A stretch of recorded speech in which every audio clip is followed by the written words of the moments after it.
Today, we're kicking off a barrel-aged hot sauce. I've been looking forward to doing this for a very long time, and I cannot wait to see what the results are going to be like. Now, if you weren't aware, Tabasco sauce is actually barrel-aged. They use old whiskey barrels from the Jack Daniel's distillery. They put their chili mash inside the barrel, they cap it off with the lid and a bunch of salt, and they're stored in their warehouses for about 3 to 5 years. And that's what gives it that unique Tabasco sauce flavor. Now, I'm going to be doing things a little differently. I've already fermented the sauce that's going to go in here. It's my Nyami hot sauce. If you do want to get yourself a bottle of it, because we're actually going to be bottling some more up today, it's available in the store, ChilliChump.com/shop. I'll link it down below. But we're going to be taking some of that finished sauce and putting it in here. This is an oak barrel. It's 5 liters, and it has been charred on the inside, which is going to add to the flavors here. And letting it age is going to pull in some flavors from the wood and from the charring, and we'll see where it's going to go. So with my Nyami hot sauce, I actually run it through a food mill because it has got lots of chunks in it, and I like it to be a smooth sauce.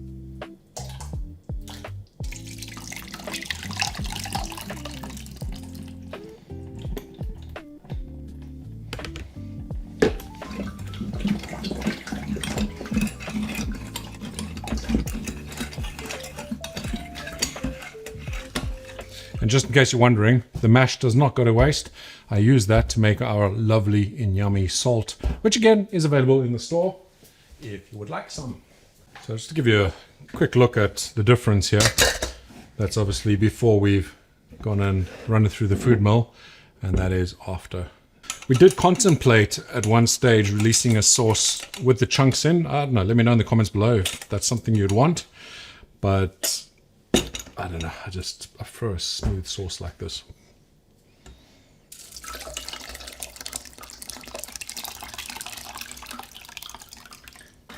So you can see I'm actually running this backwards because the way a food mill works, it sort of compresses down, it pushes juice out of things, squishes it down through like a sieve.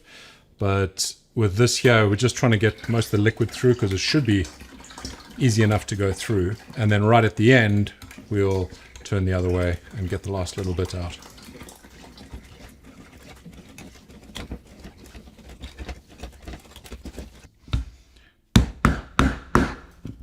One of the reasons I'm using already fermented sauce in here is just for the safety factor. This is down to 3.7 pH, so it is in a good spot in terms of acidity, and it's going to help this process to maintain itself. I don't want to come to this in a year's time and have problems. So yeah, that's my way of avoiding it.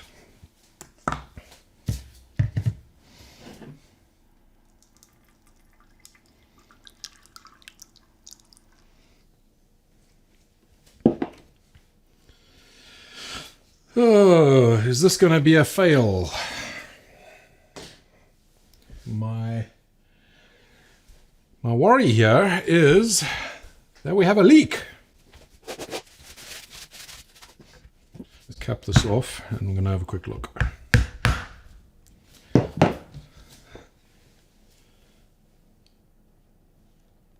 That does not look good. Have a look underneath.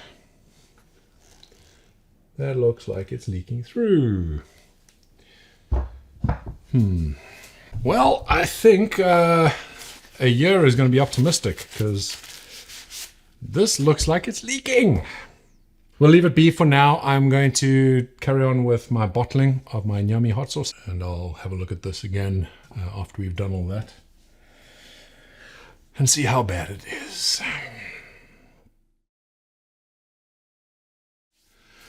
Well, this is incredibly frustrating.